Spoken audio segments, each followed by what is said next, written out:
Hello student, তো আমরা এর আগের ক্লাসে মাই লাস্ট ডাচেসের একটা ইন্ট্রোডাকশন ভিডিও দিয়েছিলাম। এটা এই জন্যেই এইবার থেকে দেওয়া শুরু করেছি যাতে এই ধরনের কবিতাগুলো বুঝতে সুবিধা হয়। আরেকটা হচ্ছে যে তোমরা যখন কবিতাটা পড়বে তার আগে যদি বুঝে যাও যে কবিতাটা কী নিয়ে, তাহলে হয়তো বুঝতে বেশি সুবিধা হবে এবং তারপরে এর এক্সপ্লেনেশনে আসো। তো এরকমভাবে লাস্ট কয়েক বছর আমি পড়িয়ে দেখেছি, এটা খুব ভালো, মানে খুব ভালো ফলদায়ী হয়। তো যাই হোক, তো আমরা আজকে এই লাস্ট ডাচেসের কবিতার মধ্যে আমরা ঢুকে যাব। তো আগের দিনের যারা যারা ভিডিওটা দেখোনি তারা দেখে নেবে, তাহলে এই ভিডিওটা সুবিধা হবে। তো যেটা এবার এই কবিতাটা ফার্স্ট পড়াতে গেলে যেটা একবার একটু রিক্যাপ করে দেওয়া যায়। রিক্যাপ তাহলে মাই লাস্ট ডাচেস রবার্ট ব্রাউনিংয়ের, কোথা থেকে কী নেওয়া হয়েছে এগুলো আমরা আগের ক্লাসে বলে দিয়েছি। তো এই কবিতা পড়তে গেলে যেটা মূলত আমাকে জানতে হবে যে তিনটে ক্যারেক্টার। আলফানসো কে ছিল? আলফানসো হচ্ছে ফিফথ ডিউক ছিল। কোথাকার ফিফথ ডিউক ছিল? ফেরারার ফিফথ ডিউক ছিল, মানে ফেরারা রাজ্যের ফিফথ ডিউক ছিল আলফানসো, যে নিজে খুব একজন বিদ্যমান মনে করত এবং তার কাছে নারী জাতি একটি ভোগ্য পণ্য ছাড়া কিছু ছিল না, এবং সে নারী জাতির সম্মানকেই করতে পারেনি কোনো সময়। এরকম একটি চরিত্র যে তার স্ত্রীকেও কোনো সময় বুঝতে পারেনি। লুক্রেজিয়া, এই আলফানসো কী করে? লুক্রেজিয়াকে বিয়ে করে, যে 14 বছরের একটি মেয়ে ছিল। 14 বছরের মেয়ে সুন্দরী এক লুক্রেজিয়াকে সে বিয়ে করে এবং বিয়ের 3 বছর পরে এই লুক্রেজিয়াকে সন্দেহর বশবর্তী হয়ে এবং তার কিছু ব্যবহার রাজার কাছে একটু অসুবিধাজনক মনে হয় এবং তাকে আদেশ দেওয়া হয় যেন সে তার স্ত্রীকে যেন মেরে দেয়। তাই 17 বছরের লুক্রেজিয়াকে কি করলো? আলফানসো মেরে দিল। তাহলে মাথায় ঢুকলো যে আলফানসো যে ফিফথ ডিউক, সে লুক্রেজিয়াকে বিয়ে করে তার 14 বছর বয়সে। 3 বছর মানে তার বিয়ের 3 বছর পরে তাকে কি করা হয়? মেরে দেওয়া হয়। কেন মারে? তার কিছু জিনিস তার ভালো লাগেনি।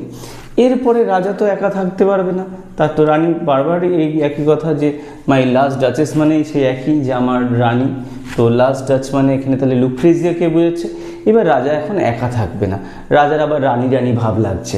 তো রানী রানী ভাব লাগতে গিয়ে রাজার কাছে একটা সম্বন্ধ আসে। কার সম্বন্ধ আসে? বারবারার সম্বন্ধ আসে। কে বারবারা? এই রয়্যাল ফের্ডিনান্ডের মেয়ে।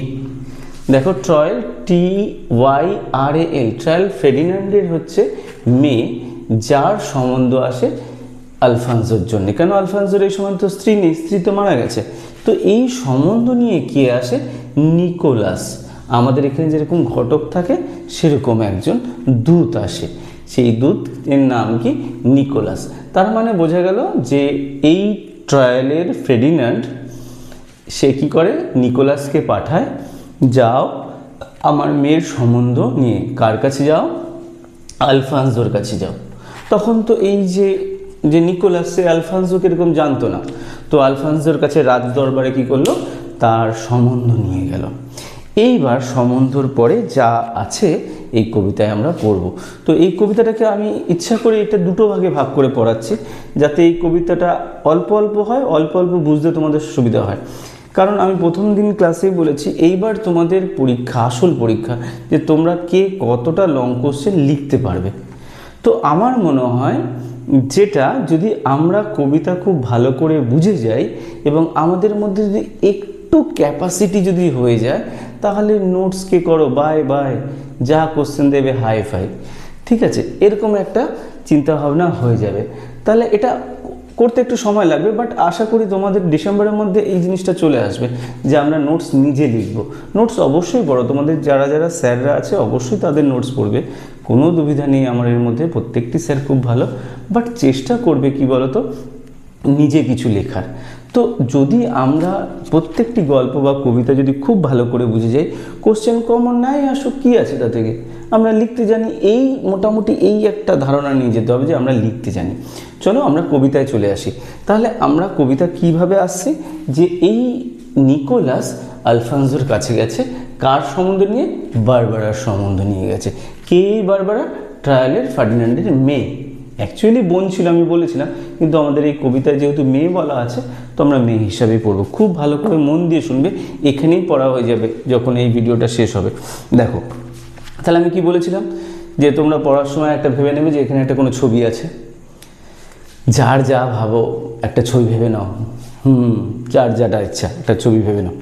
চলো দেখো কি আছে, বলছে that's my last duchess painted on the wall.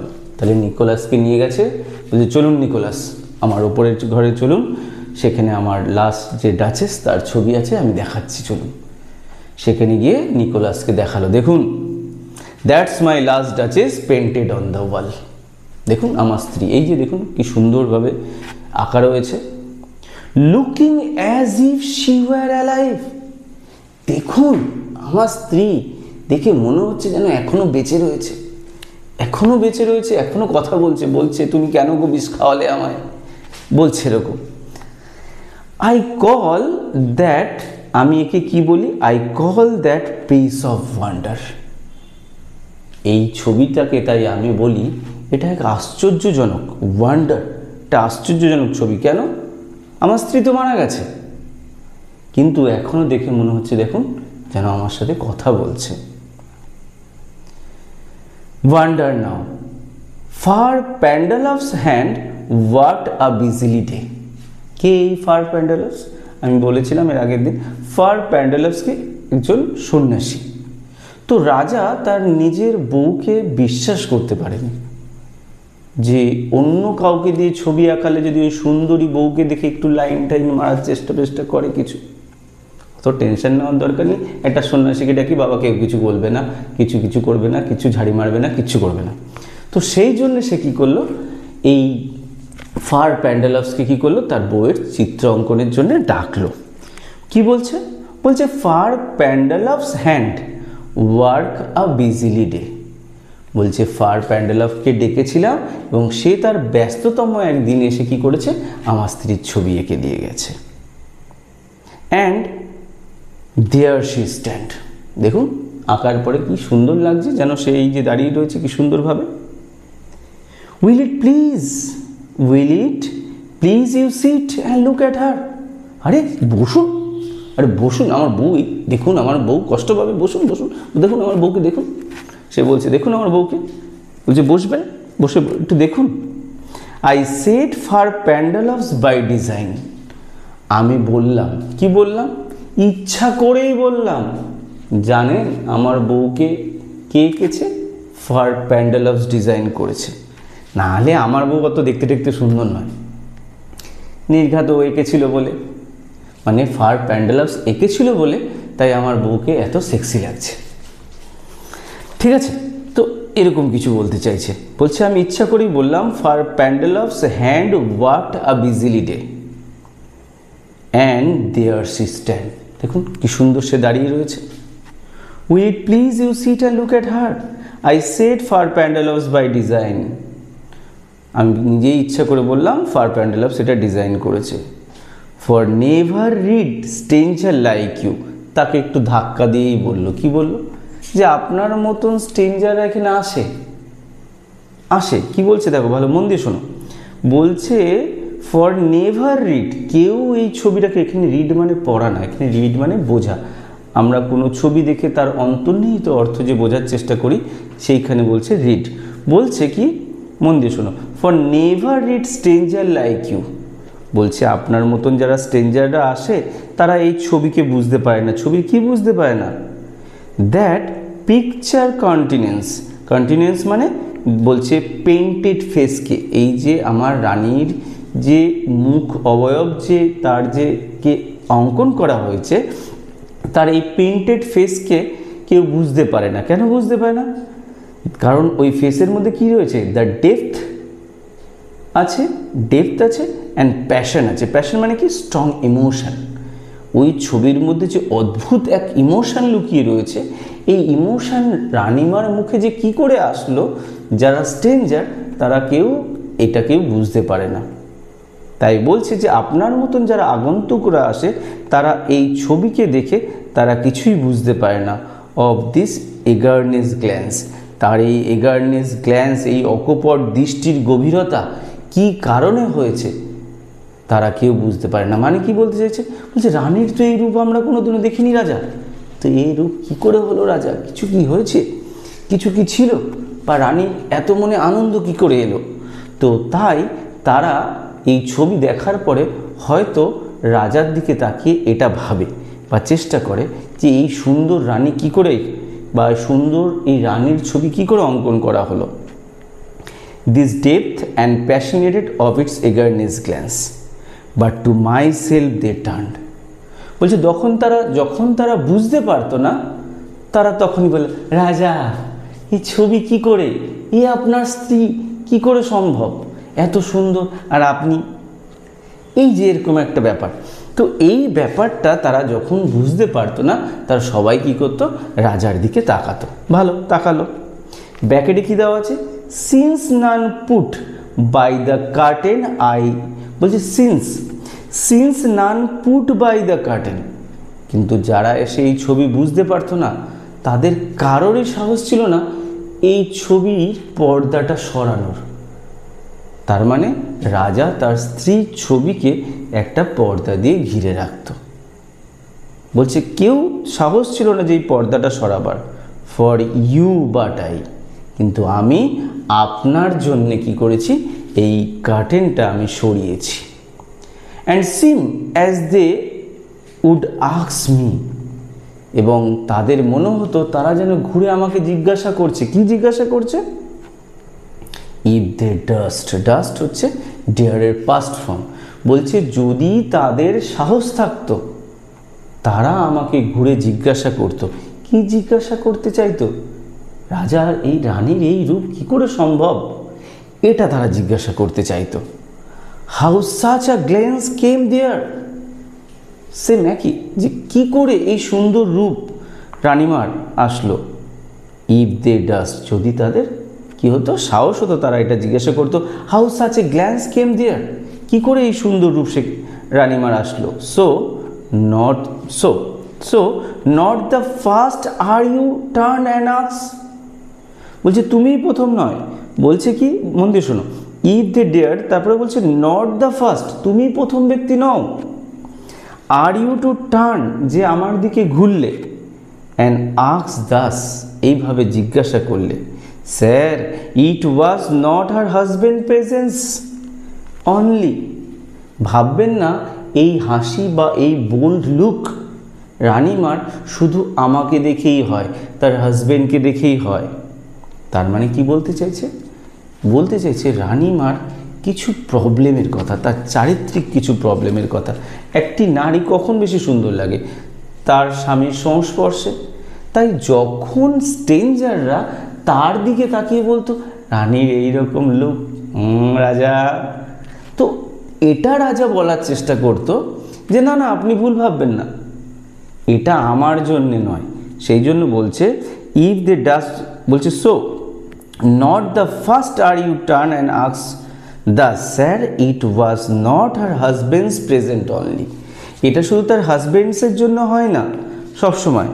Call that spot of joy into the duchess cheek, ডাচেসের চিকে যেই টোলটা পড়েছে, এই টোলটা বা এই লুকটা সবসময় যে আমাকে দেখে হয় তাই নয়। তার মানে কি, যাকেই দেখে তার গালে এরকম একটা টোল পড়ে যায়। তো এই ছিল ব্যাপারটা। তো এটাই রাজা বলতে চাইছে যে আপনি যে ভাবছেন যে আমাকে দেখে তার গালে স্পট অফ জয় পড়ে, না গো, এটা সবাইকে দেখেই পড়ে। কেন বলতে চাইছে দেখো, সেই জন্য বলছে her husband's presence only call the spot of the joy into the duchess cheek perhaps Fra Pandolf of chance to say. দেখো কথাতেই রাজা কি করছে, পারহ্যাপস বলছে, মানে রাজার নিজেও সন্দেহ করছে যে রানীমার সম্বন্ধে যেটা বলছে বা তার লাস্ট ডাচেসের সম্বন্ধে যেটা বলেছে, হয়তো তার অনুমান এজন্য তার গালে ওই স্পট অফ জয়টা পড়েছে। কি বলেছে, পরীক্ষা দিয়ে দেয়, মন দিয়ে শোনো কি বলছে হয়তো call the spot of joy into the duchess cheek perhaps, সম্ভবত Fra Pandolf of chance to say, হয়তো ফার প্যান্ডেল অফ কি করেছিল, চান্স নিয়েছিল, বলেছিল, কি বলেছিল, হার মেন্টাল ল্যাভ over my lady's is too much, বলছে কি her mantle laps over my lady's is too much, বলছে রানীমা আপনার যে চাদরটা রয়েছে ওটা হয়তো আপনার হাতটাকে একটু বেশি ঢেকে দিয়েছে। তার মানে কি, যারা আর্টিস্ট তাদের কি একটু ছবি আঁকতে একটু লুকের একটু প্রবলেম হয়, যে রানিমা একটুখানি সরাবেন, আপনার তাহলে সুন্দর রূপটা আমি একটু চিত্রতে ছবিতে কি করতে পারি, ফুটিয়ে তুলতে পারি। তো এই কথা হয়তো কি করেছিল, ফার প্যান্ডেলাস রানিমাকে বলেছিল। স্বাভাবিক, একজন নারী কি হবে, তাতে একটু তার স্পট অফ জয়, তার একটু ব্লাশ হবে, একটু লজ্জা পাবে, সেটা বলার চেষ্টা করেছিল। Her mantle laps over the lady's is too much. অথবা হয়তো এটা বলার চেষ্টা করেছিল যে রানিমা, আপনার যে আঁচলটা রয়েছে সেটা একটু ঠিক করলে আমি কি করতে পারি, ছবিটাকে আরও সুন্দরভাবে আঁকতে পারি, যেটা তাকে বেশি লজ্জায় ফেলে দিয়েছিল এবং সেই লজ্জার কারণে তার গালে একটা স্পট অফ জয় পড়েছিল। অথবা পেন্ট মাস্ট নেভার হোপ, অথবা যে আর্টিস্ট সে কোনো সময় ভাবতেই পারেনি, কি ভাবতে পারেনি, to reproduce the faint half flush dies along her throat. রানিমার মুখে যে সুন্দর হাসিটা সে যে ফোটাতে পারবে, সে যে তার ছবির মধ্যে ফোটাতে পারবে, কারণ তার হাসিটা কি ছিল, অর্ধ গলা অবধি ছিল। গলা অবধি ছিল মানে বুঝলাম না স্যার। অ্যাকচুয়ালি তৎকালীন যুগে রানীদের হাসা বারণ ছিল, বা সবার সাথে খুলে মেলে কথা বলার একটা পছন্দ করতো না রাজারা। তাই রানীমা সবসময় কি করতেন, হয়তো কি করতো, একটু চুপ করে থাকতো, বা সে মন খুলে কারোর সাথে কথা বলতো না। তাই যে ছবি আঁকে তার কাছে কিন্তু ওই আর্টিফিশিয়ালি ম্যানের দরকার হয় না, তার কাছে দরকার হয় জেনুইন, যে তুমি যেরকম সেরকমভাবে বসো, তাহলে তোমার ছবি খুব ভালো হবে। হয়তো বা এটা বলার চেষ্টা করেছিল যে সে তার ছবিটাকে আঁকতে পারছে না বা সেই রূপ দিতে পারছে না, অথবা তার গায়ের রং ওই পেন্টারের পক্ষে কি করে না, সেই পেন্ট করা সম্ভব নয়, কারণ রানিমা তার থেকে অনেক বেশি সুন্দর। তাহলে মেয়েদের যদি কারো সৌন্দর্য নিয়ে যদি কেউ কিছু বলে, তাহলে প্রত্যেকটি মেয়ে কী হবে, ব্লাশ হবে। তো সেই রকম হয়তো রানিমা ব্লাশ করেছিল এবং তার জন্যে তার গালে স্পট অফ জয় পড়েছিল। আবার পড়ছি, দেখো মিলিয়ে দেখো।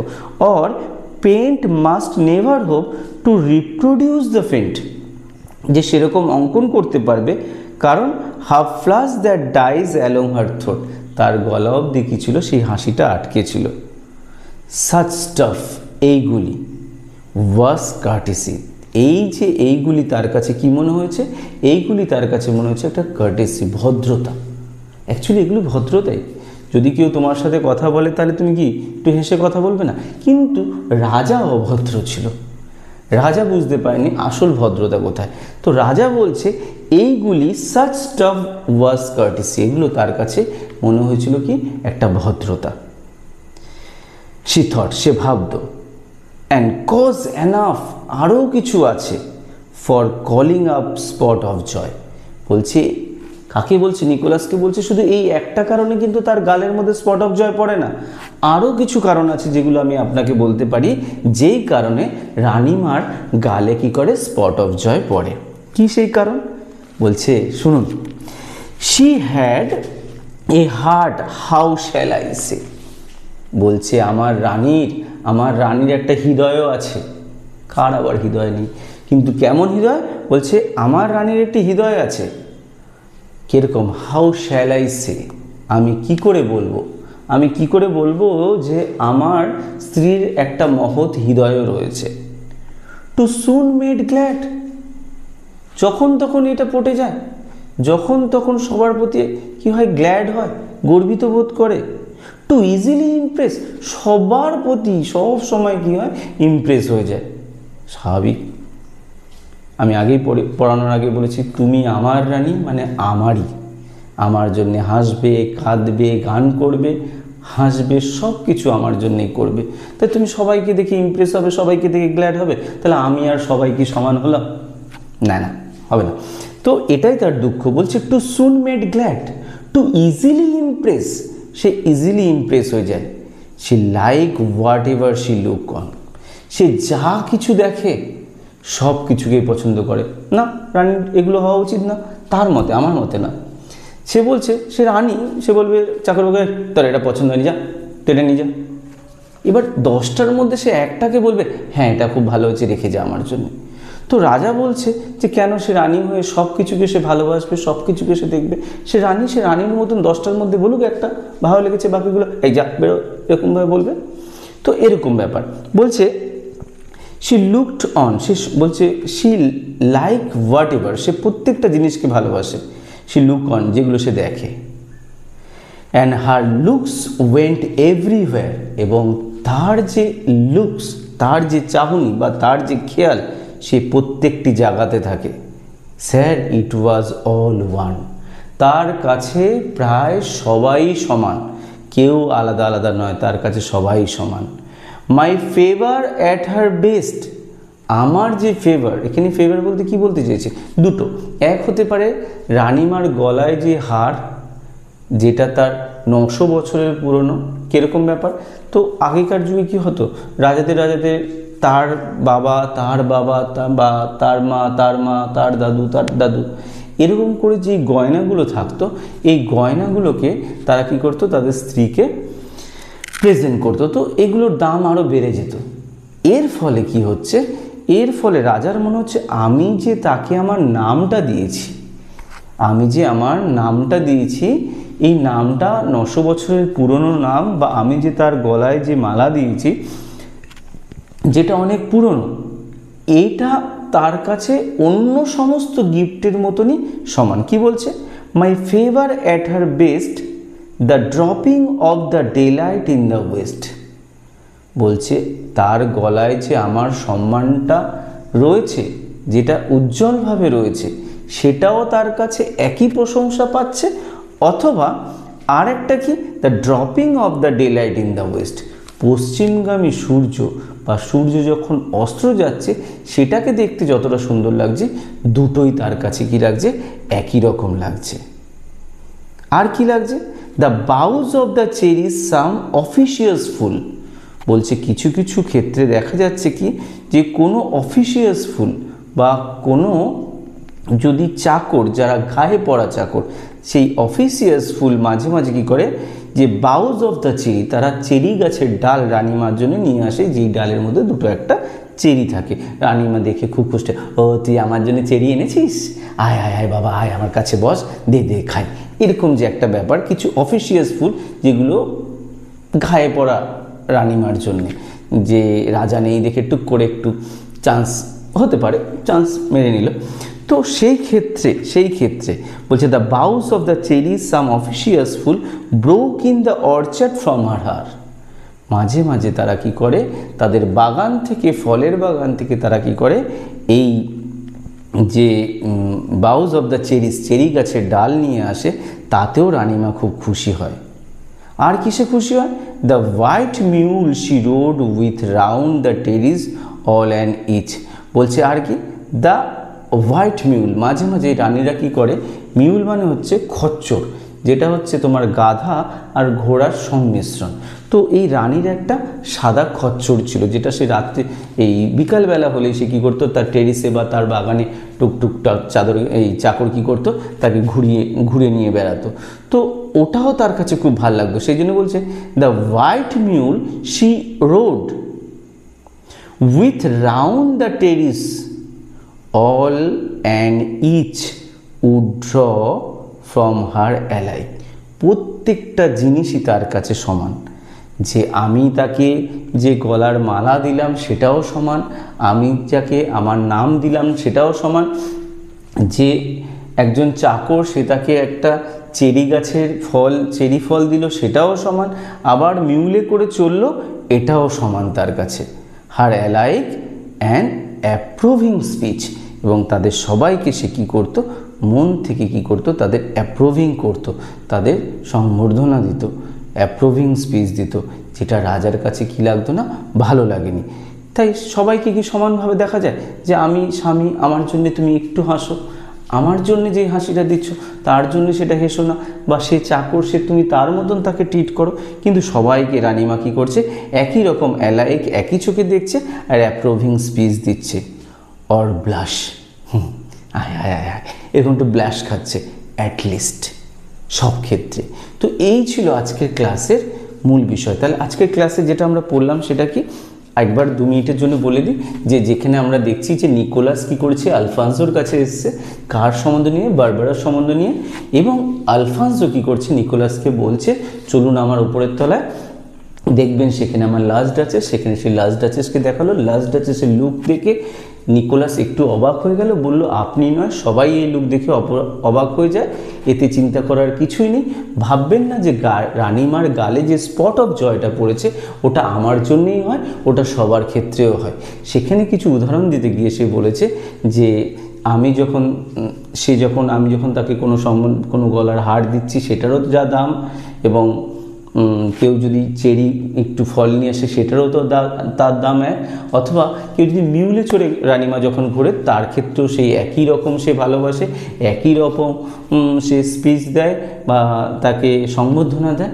এটা হচ্ছে তার কাছে খুব শক্ত মনে হয়েছে যে রানীমার এরকম হওয়া উচিত না। কারণ এক্ষেত্রে কি হচ্ছে ব্যাপারটা, সে রানীর প্রতি একটু ঈর্ষা, কারণ এটাই ঈর্ষা যে তুমি আমার রানী, তুমি আমার মতন থাকো, তুমি আমাকে ভালোবাসো আর কাউকে না। এইখান থেকে দেখবো এই কবিতার কি হচ্ছে, একটা জেলাস ফিল হচ্ছে। আমরা ঠিক এর পরের ক্লাসে দেখবো এই জেলাসটা কত দূর গেছে এবং তার শেষ পরিণতি কি হবে, পরিণত হবে এই লুক্রেজিয়ার মৃত্যু। ঠিক আছে, তোমরা আজকে পড়ে নাও, এটা একবার তুলে নিও। এটা হচ্ছে শর্ট ফর্ম, একদম মনে রাখা যথেষ্ট সহজে। তো আর যদি কোনো অসুবিধা হয় তোমরা কমেন্ট করো যে যেখান থেকে দেখছো, আর অ্যাটলিস্ট একটা লাইক করো, তাহলে বুঝবো আমার এই খাটনি সফল হচ্ছে। তো ততক্ষণের জন্য টাটা।